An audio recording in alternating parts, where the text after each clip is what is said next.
Class 12 के subject physics electric current का second lecture है। कल हमने पढ़ा था इलेक्ट्रिक करंट की definition, unit, study current, variable current. जो हमारी डेफिनेशन है कि इलेक्ट्रिक करंट क्या है, the rate of flow of electric charge. और इलेक्ट्रिक चार्ज क्या है, ये किसी पार्टिकल का एक करेक्टरिस्टिक्स, यानी जब हमारा चार्ज फ्लो होगा तो हम कह सकते हैं कि वो पार्टिकल भी फ्लो होगा जिस पर चार्ज है। तो जिसे जो पार्टिकल जिस पर हमारा चार्ज होगा, जिसके कारण हमारी इलेक्ट्रिक करंट फ्लो होगी, उसको क्या कहेंगे हम, चार्ज कैरियर। तो charge carrier are the particles which carry charge and move during flow of electric current. यानी जो हमारे चार्ज कैरियर्स ऐसे पार्टिकल हैं जो चार्ज को कैरी कर रहे हैं और फ्लो होकर इलेक्ट्रिक करंट जनरेट कर रहे हैं। अब ये चार्ज कैरियर्स अलग अलग मटेरियल के लिए अलग अलग होंगे। जैसे मेटल कंडक्टर में चार्ज कैरियर्स होते हैं इलेक्ट्रॉन। जो हमारे इलेक्ट्रोलाइट लिक्विड्स हैं उनमें होंगे positive ion and negative ion, जिनको हम कहते हैं कैटायन एंड एनायन। जो गैसेज हैं, तो गैसेज कैसे होती है, बैड कंडक्टर होती है, यानी इंसुलेटर होती है। तो इंसुलेटर है यानी कोई कंडक्टिविटी नहीं है, तो इसमें कोई चार्ज कैरियर नहीं होगा। तो no charge carriers in the gases because gases are insulator. But at very low pressure electrons leave the atom and become charge carriers. तो बहुत कम प्रेशर पर इलेक्ट्रॉन्स एटम को लीव कर देते हैं और चार्ज कैरियर्स बना देते हैं। तो हम कह सकते हैं कि चार्ज कैरियर क्या है, पार्टिकल है, यानी इलेक्ट्रॉन्स क्या है, हमारा चार्ज कैरियर है। क्योंकि इलेक्ट्रॉन्स पर चार्ज है लेकिन इलेक्ट्रॉन क्या है, पार्टिकल है, तो हम कह सकते हैं कि चार्ज कैरियर हमारा मेटल कंडक्टर के लिए क्या होगा, इलेक्ट्रॉन्स। और हम अब पढ़ेंगे मेटल कंडक्टर के अंदर कैसे हमारा चार्ज फ्लो करता है। नेक्स्ट टॉपिक है developing electric current in a conductor, कि एक कंडक्टर में हमारी इलेक्ट्रिक करंट कैसे डेवलप होती है। तो हमारा जो कंडक्टर है वो मेटल का बना है, और जो हमारे कंडक्टर में जो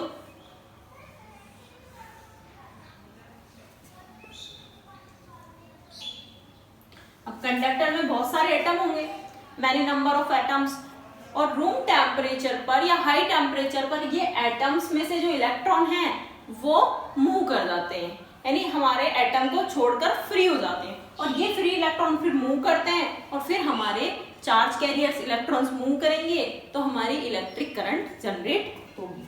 अब हम बात कर रहे हैं कि कैसे मोशन होता है इलेक्ट्रॉन्स का, कैसे मूव करेंगे।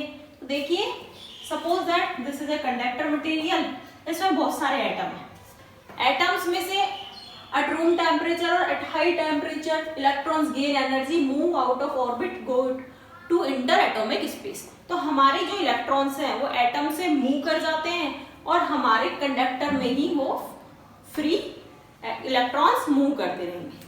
तो हम देखते हैं कि suppose that this is a metal conductor और यहाँ बहुत सारे इलेक्ट्रॉन्स हैं, many number of free electrons, जो कि हमारे एटम को लीव कर चुके हैं, लीव द एटम, एटम को लीव करके हमारे इंटर जो एटम की स्पेस है उसमें मूव कर रहे हैं।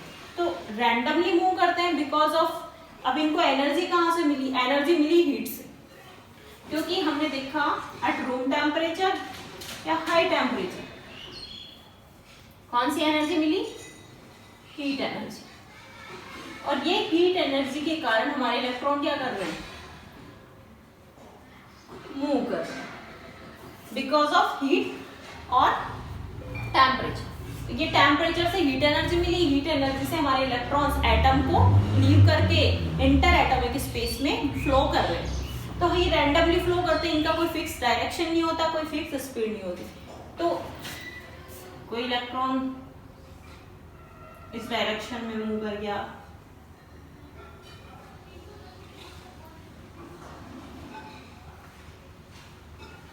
रैंडमली मूव कर रहे हैं। Many number of free electrons है, वो सारे के सारे रैंडमली स्पीड से और रैंडमली डायरेक्शन में फ्लो कर रहे हैं। अब ये जो इनको रैंडमली जो वेलोसिटी मिली है, जो रैंडमली मूव कर रहे हैं, जो इन इलेक्ट्रॉनों को वेलोसिटी मिली है बिकॉज ऑफ हीट एनर्जी, तो हम कह सकते हैं कि ये जो हमारी एनर्जी मिली है इनको बिकॉज ऑफ हीट मिली है, तो ये हम कह सकते हैं थर्मल एनर्जी। थर्मल एनर्जी के कारण ये मूव कर रहे हैं, तो हम इनको कहेंगे थर्मल वेलोसिटी। अब जो electron without any electric field किसी भी मेटल के अंदर जब हमारे इलेक्ट्रॉन्स मूव करते हैं वो मूव करेंगे बिकॉज ऑफ थर्मल एनर्जी, तो हम इनकी जो वेलोसिटी है उसको कहेंगे थर्मल वेलोसिटी। तो हमने कहा कि ये सारे इलेक्ट्रॉन किससे मूव कर रहे हैं, थर्मल वेलोसिटी से मूव कर रहे हैं। तो हम कह सकते हैं द थर्मल वेलोसिटी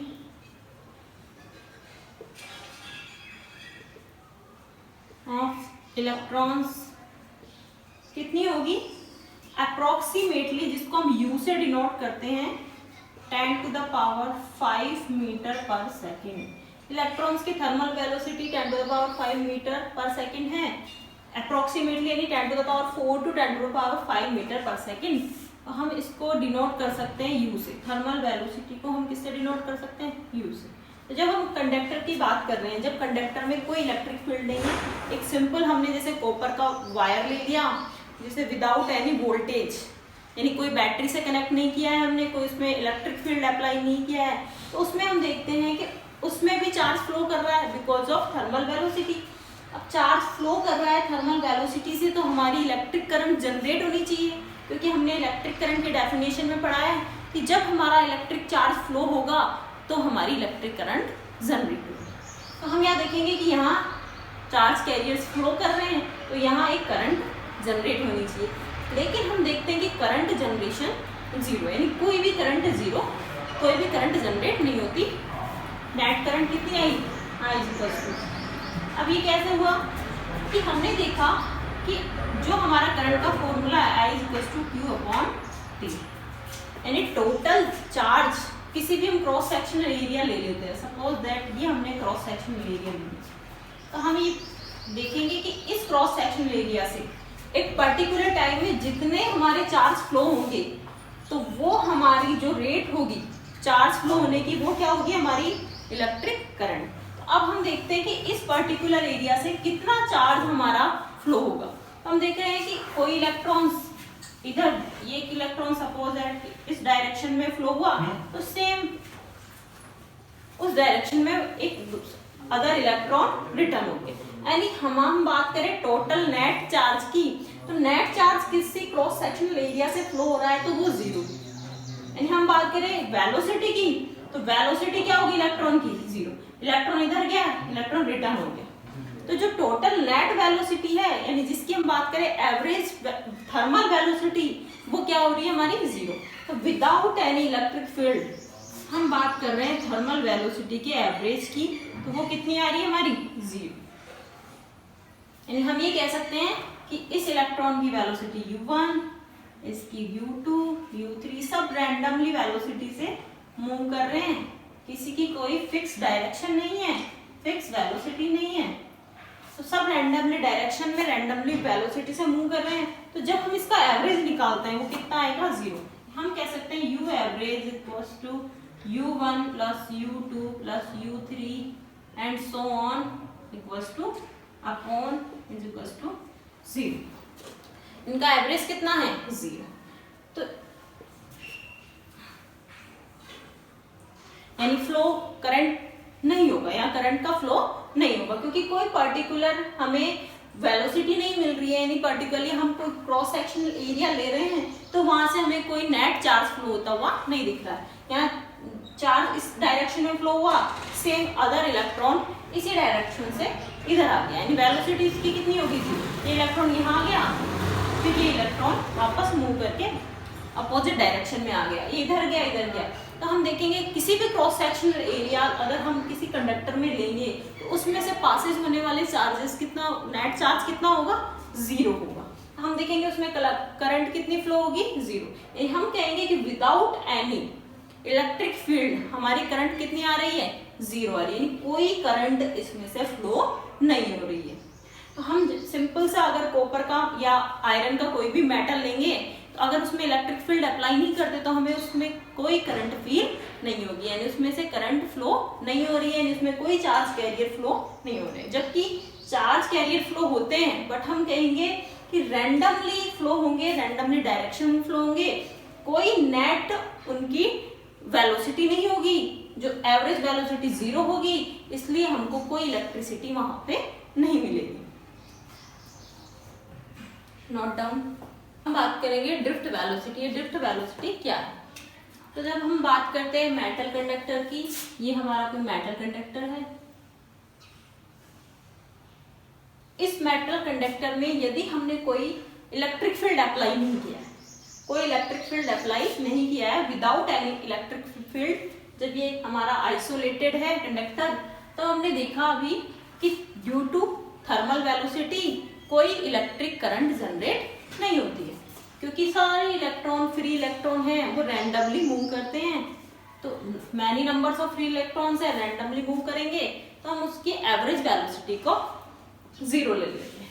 तो जब एवरेज वेलोसिटी 0 है, कोई इलेक्ट्रॉन्स का फ्लो नहीं होगा, तो हमारी करंट जनरेट नहीं होगी। लेकिन जब हम इस पर इलेक्ट्रिक फील्ड अप्लाई करते हैं, यानी इसको हम किसी वोल्टेज सोर्स से कनेक्ट करते हैं,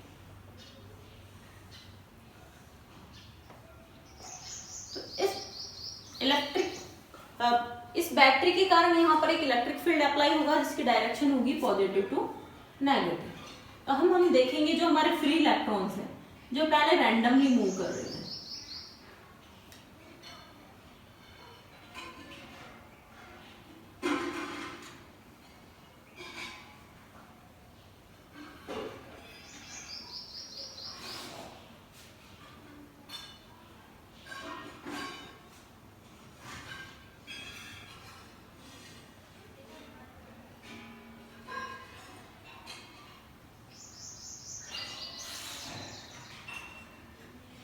जो हमारे इलेक्ट्रॉन्स हैं जो पहले रैंडमली मूव कर रहे थे, अब उनके ऊपर एक फोर्स अप्लाई होगा due to electric field E. ये हमने इलेक्ट्रिक फील्ड अप्लाई किया बैटरी से, तो जब हमने इस बैटरी से इलेक्ट्रिक फील्ड अप्लाई किया तो इन इलेक्ट्रॉन्स पर एक फोर्स अप्लाई होगा, और हमने पढ़ा है F is equals to minus Q E due to electric field. ये force due to force on electrons due to electric field.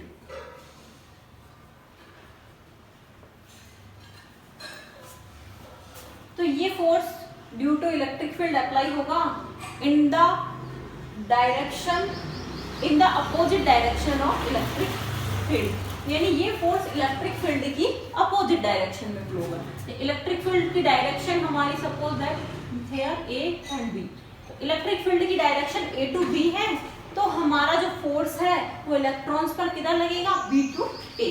तो हम देखेंगे Q is charge on electrons which is equals to E, then we can derive F is equals to minus E। Okay, हमारा जो force है जो electrons पर apply होगा, because सभी इलेक्ट्रॉन्स पर इलेक्ट्रिक फील्ड E है और सभी इलेक्ट्रॉन्स पर चार्ज भी E है, तो हम कह सकते हैं कि सारे फ्री इलेक्ट्रॉन्स है उन पर सेम फोर्स अप्लाई होगा in the direction B to A, that means in the opposite direction of electric field। तो हम जो देखेंगे कि जो पहले हमारे इलेक्ट्रॉन्स रैंडमली मोशन कर रहे थे, ड्यू टू इलेक्ट्रिक फील्ड उनमें कितना चेंजेस आएगा। तो जैसे हमारा इलेक्ट्रॉन पहले रैंडमली इधर मूव कर रहा था, तो ड्यू टू इलेक्ट्रिक फील्ड अब इसका पाथ इधर होगा, यानी इलेक्ट्रिक फील्ड के कारण जो फोर्स लगा उस फोर्स के कारण ये थोड़ा इधर से ड्रिफ्ट कर देगा। ये इधर पाथ था, इधर इलेक्ट्रिक फील्ड है, ये थोड़ा इधर ड्रिफ्ट कर देगा। पाथ इधर था, ये थोड़ा इधर ड्रिफ्ट कर देगा।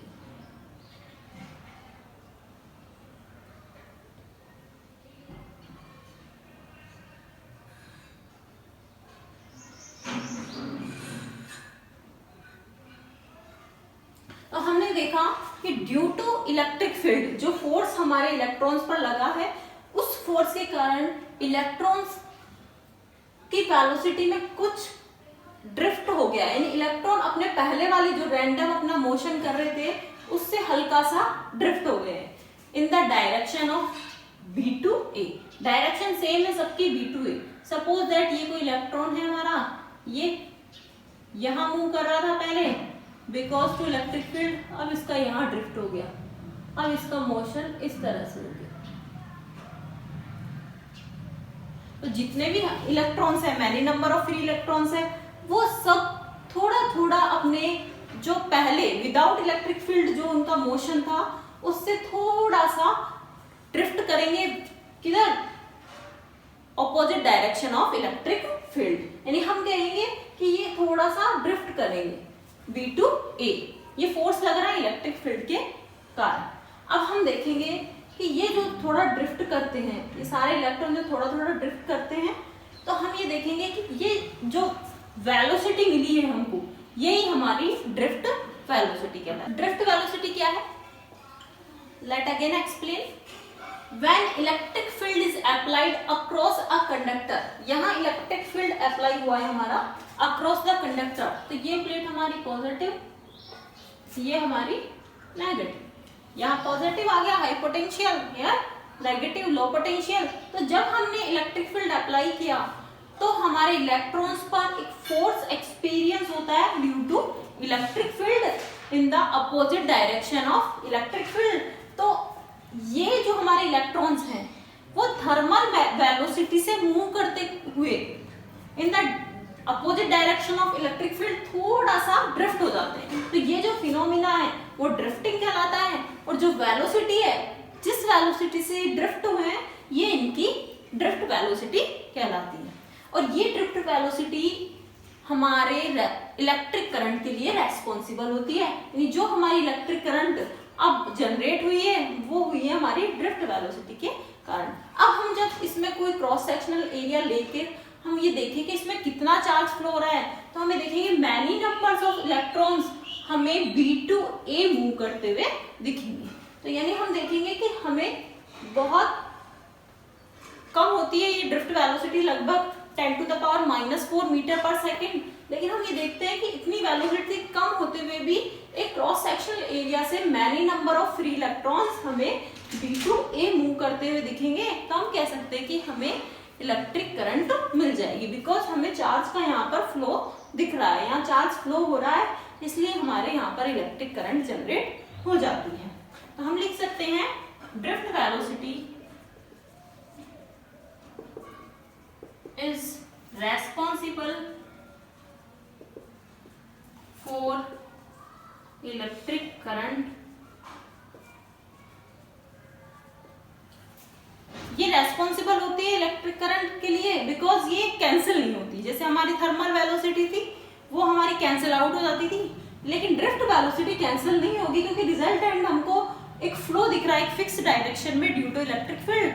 तो ये जो फिक्स डायरेक्शन में ड्यू टू इलेक्ट्रिक फील्ड जो वेलोसिटी मिली है इसको ही हम ड्रिफ्ट वेलोसिटी कहते हैं।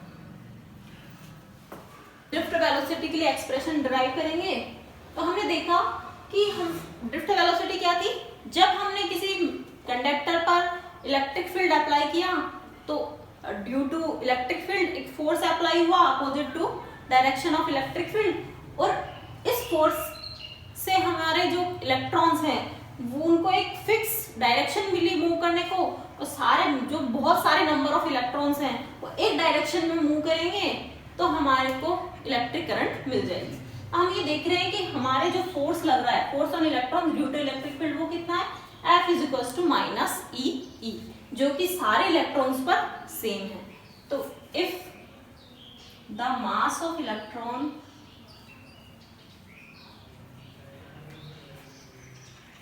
is m, then we can say F = ma, where a is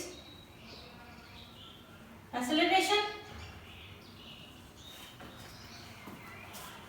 Now we can say acceleration a = F/m and E/m। And जो एक्सेलरेशन हो रहा है इलेक्ट्रॉन्स में due to force, due to this electric field, वो भी सभी electrons में same होगा, सेम फोर्स अप्लाई होगा और सेम ही एक्सेलरेशन होगा। अब हम इसको कैसे देखेंगे, ये कोई हमारा मेटल कंडक्टर्स में इलेक्ट्रॉन्स का मूवमेंट है।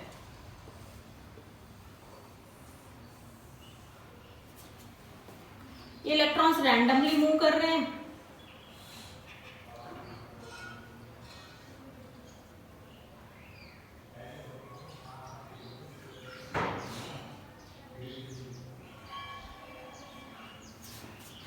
थर्मल वेलोसिटी से। अब हम देखते हैं कि जब हमने इस पे इलेक्ट्रिक फील्ड अप्लाई किया तो इलेक्ट्रिक फील्ड अप्लाई करते इनको कुछ ड्रिफ्ट वेलोसिटी मिली, उसकी direction opposite to electric field, तो ये कुछ ड्रिफ्ट कर गए।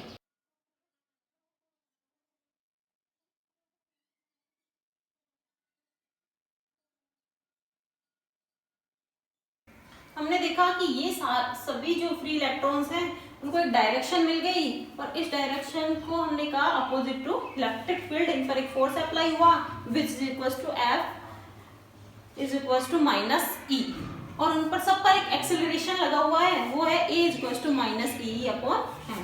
तो पहले जो थर्मल वेलोसिटी से जो मूव कर रहे थे तो हमने इनको मान लिया थर्मल वेलोसिटी u। तो for this thermal velocity this electron u1 here u2 u3 u4 u5, ठीक है। अब हमने देखा कि जिसमें ड्रिफ्ट हुआ है, रिजल्टेंट ड्रिफ्ट हुआ है, वो हमारे फोर्स और एक्सेलरेशन के कारण। अब ये जो हमारा एक्सेलरेशन है वो सभी इलेक्ट्रॉन्स पर सेम है, तो सभी पर हमारा कितना एक्सेलरेशन 1। अब हम ये देखेंगे कि इसको कितना ड्रिफ्ट मिला, यानी ड्रिफ्ट वेलोसिटी कितनी मिली। तो ये कब तक इलेक्ट्रॉन हमारा थर्मल वेलोसिटी से मूव करता है, जब तक ये अदर किसी आयन से इसकी कोलिजन नहीं होता। जब तक कोलिजन नहीं होगा तब तक ये ड्रिफ्ट करेगा। आफ्टर कोलिजन इसकी वेलोसिटी 0, फिर ये थर्मल वेलोसिटी से मूव करेगा, फिर मूव करते करते ये वापस से इन the direction of electric field drift करेगा। तो हमने इस पर्टिकुलर इस इलेक्ट्रॉन का देखें तो ये इलेक्ट्रॉन पहले थर्मल वेलोसिटी u5 से मूव कर रहा है, बिकॉज ऑफ इलेक्ट्रिक फील्ड इसमें कुछ ड्रिफ्ट हुआ, इलेक्ट्रिक फील्ड के कारण एक्सेलरेशन लगा है और ये कुछ ड्रिफ्ट हुआ, इसको वेलोसिटी मिल गई v5, ठीक है। फिर अब जब इसका कोलिजन हुआ अदर किसी आयन से, तो आयन से इसका कोलिजन होते ही इसकी वेलोसिटी इंस्टेंट 0, फिर वापस इसकी वेलोसिटी थर्मल वेलोसिटी, फिर इसको थर्मल वेलोसिटी के बाद में क्या हुआ, फिर इसमें इलेक्ट्रिक फील्ड के कारण ड्रिफ्ट होगा और फिर इसको एक ड्रिफ्ट वेलोसिटी मिलेगी। तो पर्टिकुलर हम एक इलेक्ट्रॉन की बात करें तो एक इलेक्ट्रॉन में एक्सेलरेशन जब तक होता है कि जब तक वो किसी अदर आयन से उसका कोलिजन नहीं होता। तो हम कह सकते हैं कि इसको इतना टाइम मिला, ये टाइम जब तक कि हमारा इलेक्ट्रॉन पर्टिकुलरली एक आयन से निकलकर दूसरे आयन से कोलिजन नहीं होता, उसमें उसकी इनिशियल वेलोसिटी थर्मल वेलोसिटी होगी और फाइनल वेलोसिटी उसकी ड्रिफ्ट वेलोसिटी होगी। तो हम कह सकते हैं कि equation of motion we can say v is equals to u plus at, we can say v is equals to u plus at, u is the thermal velocity, a is acceleration and t is the time between two successive collision। अब to successive collision के बीच के time को हम कहते हैं relaxation time.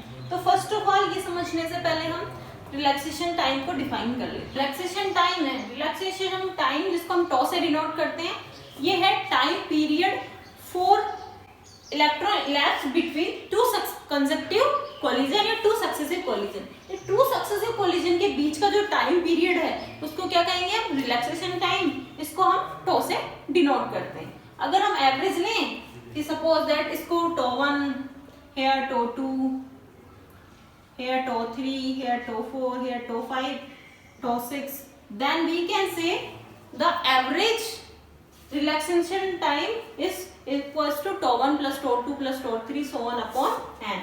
We can say this is the average relaxation time. ये mean relaxation time भी इसको कह सकते हैं। तो ये हमारा रिलैक्सेशन टाइम है, ये टू सक्सेसिव कोलिजन्स के बीच का टाइम पीरियड है। अब हम बात करते हैं कि इसका यहाँ क्या रोल है। तो हमने देखा कि ये जो टाइम है जिसमें कि हमारा इलेक्ट्रॉन्स एक्सेलरेट होता है बिकॉज ऑफ इलेक्ट्रिक फील्ड, तो ये जो टाइम है ये हमारा रिलैक्सेशन टाइम के इक्वल होगा, क्योंकि यहाँ से हमारा इलेक्ट्रॉन इनिशियल स्पीड से फ्लो करेगा और यहाँ जब तक कि उसका कोलिजन नहीं होता है वो हमारा इलेक्ट्रॉन लास्ट में ड्रिफ्ट करेगा ड्रिफ्ट वेलोसिटी से। तो फाइनल वेलोसिटी होगी ड्रिफ्ट वेलोसिटी, इनिशियल वेलोसिटी हमारी thermal velocity, A is the acceleration and T which is time period between two successive collision. तो हम कह सकते हैं कि ये हमारा है relaxation. We can say the drift velocity v average is equal to v1 plus v2 plus v3 so on upon n, क्योंकि हमने कहा ड्रिफ्ट वेलोसिटी क्या है, जो ड्रिफ्ट हुआ हमारा electron because of electric field, तो उन सब वेलोसिटीज का जो एवरेज है वो हमारी ड्रिफ्ट वेलोसिटी है। तो suppose that here v1 drift velocity v1, here v2, v3, v4, v5, v6, तो इन सब का हम जब एवरेज लेंगे तो वो हमारी क्या आ जाएगी, ड्रिफ्ट वेलोसिटी आ जाएगी। Now from the first equation of motion we can say v1 is equals to u1 plus 8o1, v2 is equals to u2 plus 8o2, v3 is equals to u3 plus 8o3 so on, vn equals to un plus 8on. So we can rewrite that from the equation of motion, put the value of v1 to vn. Now we can say u1 plus u2 plus un upon n plus a to 1 plus to 2 plus to n upon n. We know that the average value of thermal velocity is equals to 0 for the metal conductor.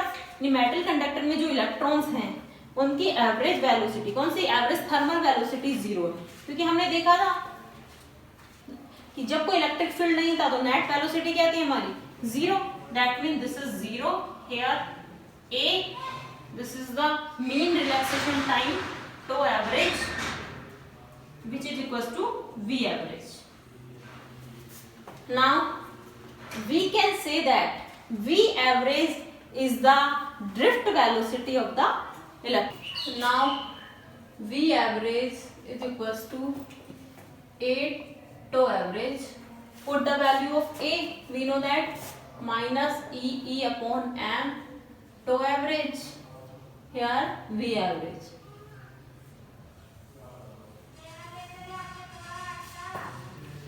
This average velocity is known as drift velocity of electrons. Now we can say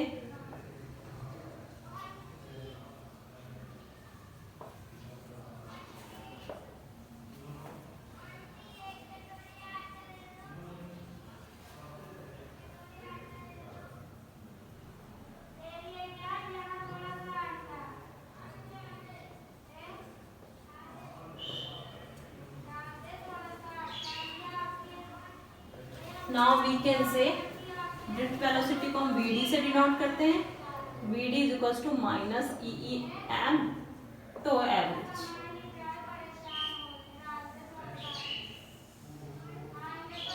this is the expression of drift velocity. तो हम यहाँ देखेंगे जो हमारी drift velocity है किस पर depend कर रही है, वो हमारे इलेक्ट्रिक फील्ड पर डिपेंड कर रही है, चार्ज ऑन इलेक्ट्रॉन पर डिपेंड कर रही है, mass of electrons and tau average मतलब मीन रिलैक्सेशन टाइम पर डिपेंड कर रही है। तो हर पार्टिकल के लिए इलेक्ट्रॉन्स का चार्ज भी सेम होगा, इलेक्ट्रॉन सारे इलेक्ट्रॉन्स के लिए, और मास भी सेम होगा। जो भी हमारे कंडक्टर लेंगे उसमें सभी में इलेक्ट्रॉन्स होंगे चार्ज कैरियर्स, और उनमें मास भी सेम होगा इलेक्ट्रॉन्स का, और इलेक्ट्रॉन्स का चार्ज भी सेम होगा। तो हम कह सकते हैं कि यदि ये दोनों चीज कांस्टेंट हैं, बिकॉज अगर सिर्फ इलेक्ट्रॉन्स की बात करें तो ये दोनों सेम होंगे, तो हमारा जो ड्रिफ्ट वेलोसिटी है किस पे डिपेंड करेगा, वो vd depends on electric field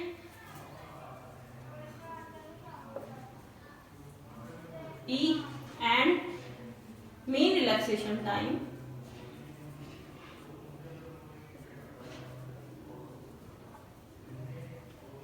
to average। यानी ये हमारा vd किस पर डिपेंड करता है, इलेक्ट्रिक फील्ड पर डिपेंड करेगा और हमारा मीन रिलैक्सेशन टाइम पर डिपेंड करेगा। इलेक्ट्रिक फील्ड बढ़ेगा तो vd भी बढ़ेगा और रिलैक्सेशन टाइम बढ़ेगा तो भी हमारी ड्रिफ्ट वेलोसिटी में इंक्रीजिंग होगी। तो हम ये देखते हैं कि जब हमारी इलेक्ट्रिक फील्ड की इंटेंसिटी बढ़ाई जाए तो भी ड्रिफ्ट वेलोसिटी के अंदर इंक्रीमेंट होगा, और जब हमारा रिलैक्सेशन टाइम में इंक्रीज होगा तभी हमारी ड्रिफ्ट वेलोसिटी इंक्रीज होगी। हमारा नेक्स्ट टॉपिक है drift velocity and electric current. हमें ड्रिफ्ट वेलोसिटी और इलेक्ट्रिक करंट के बीच में रिलेशन देखना है। तो इसके लिए सबसे पहले हम एक कंडक्टर लेंगे।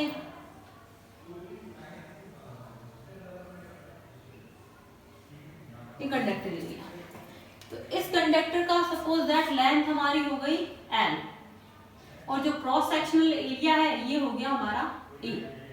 तो कंडक्टर लिया जिसकी लेंथ L है, क्रॉस सेक्शनल एरिया हमारा A। अब इसमें many numbers of free electrons होंगे, तो हम सपोज दैट जो हमारे इलेक्ट्रॉन की डेंसिटी है, इलेक्ट्रॉन डेंसिटी मतलब number of electrons per unit volume, उसमें हम ले लेते हैं n, स्मॉल n ले लेते हैं। हम इसको लिखते हैं एक conductor length L and cross section area is A। एक कंडक्टर लिया जिसकी लेंथ L है, क्रॉस सेक्शनल एरिया कितना है A, N is electron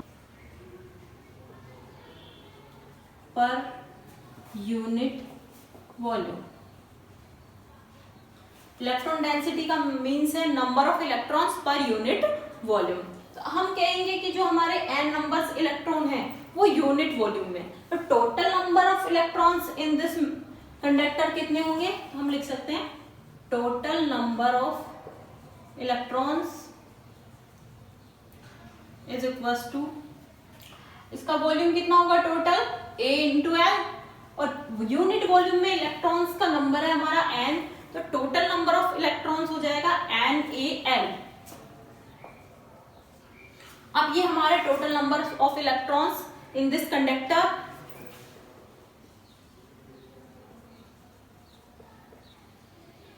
NaL।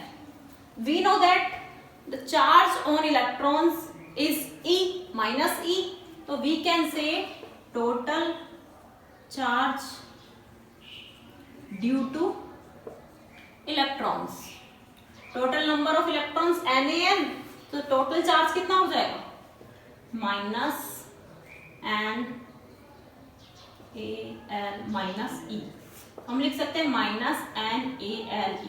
ये हो गया हमारा total charge due to electron, इसको Q से भी डिनोट कर सकते हैं, Q is equal to NaL minus E। अब यहाँ हमारे पास चार्ज है, हमको क्या चाहिए करंट, करंट के लिए I is equal to Q upon T, तो टाइम। अब हम यहाँ टाइम निकालेंगे कि हमारे इलेक्ट्रॉन्स यहाँ से यहाँ तक फ्लो होने में कितना टाइम ले। अब हमको पता है कि ये कंडक्टर है, कंडक्टर में जब हम इलेक्ट्रिक फील्ड अप्लाई करेंगे तो ड्रिफ्ट वेलोसिटी से फ्लो होंगे, और ड्रिफ्ट वेलोसिटी से फ्लो होंगे electron. Suppose that here electrons ये ड्रिफ्ट वेलोसिटी से डायरेक्शन में फ्लो होते हैं। अब इन सब का फ्लो कब तक माना जाएगा, सारे जो इलेक्ट्रॉन्स हैं वो यहाँ से यहाँ तक पहुंचेंगे, उनका जो हमें टाइम कितना लगेगा वो ये देखना है। तो जो लास्ट वाला इलेक्ट्रॉन है वो यहाँ से यहाँ तक पहुंच जाएगा, तो हम कहेंगे कि सारे इलेक्ट्रॉन्स ने इस मेटल को क्रॉस कर लिया है। तो हम कह सकते हैं कि इस लेंथ को पार करेंगे इलेक्ट्रॉन्स किस वेलोसिटी से, vd। तो टाइम कितना होगा, तो टाइम निकाल सकते हैं हम लेंथ अपॉन वेलोसिटी। तो हमने इस पे इलेक्ट्रिक फील्ड लगा दिया, इलेक्ट्रिक फील्ड लगाते ही क्या होगा, ये ड्रिफ्ट वेलोसिटी से मूव करेंगे, ड्रिफ्ट वेलोसिटी से मूव करेंगे तो हम कह सकते हैं ड्रिफ्ट वेलोसिटी इज vd, और ये सारे इलेक्ट्रॉन इस मेटल को क्रॉस करेंगे, उसमें कितना टाइम लेंगे, तो लेंथ अपॉन वेलोसिटी, इस कंप्लीट लेंथ L को क्रॉस करने में कितना टाइम लगेगा, which is equals to length upon velocity, length is L, velocity is vd। We can say कि इस कंप्लीट लेंथ L को जो क्रॉस करने में टाइम पीरियड T कितना लगा, L upon vd। Now current, we know that current I is equals to Q upon T. Put the value of Q minus NaLe and put the value of T L upon Vd.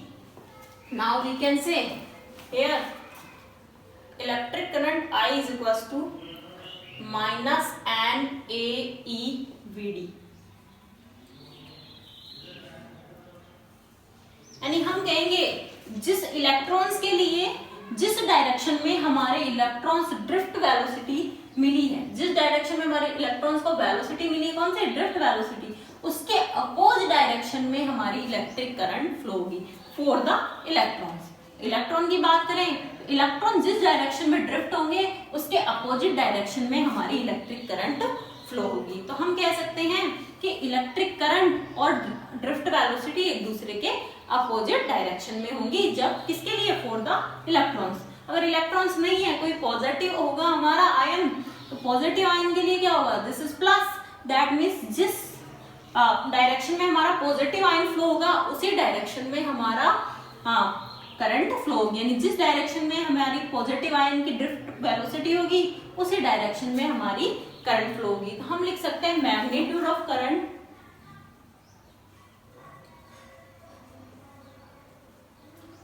I is equals to NaVd.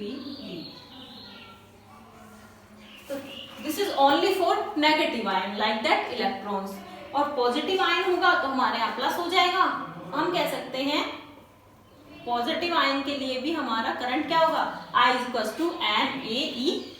यानी जिस direction में हमारा positive ion drift करेगा उसी direction में हमारी current flow होगी, और जिस डायरेक्शन में हमारा नेगेटिव आयन ड्रिफ्ट करेगा उसके अपोज डायरेक्शन में हमारी इलेक्ट्रिक करंट फ्लो होगी। तो this is the relation between drift velocity and electric current. Here N is the electron density. Electron density means number of electrons per unit volume. A is the area, cross-sectional area of conductor. E is charge on electrons. Vd is drift velocity of electrons. तो हम ये देख सकते हैं कि हम I और Vd का रिलेशन है, I is equals to NaEVd।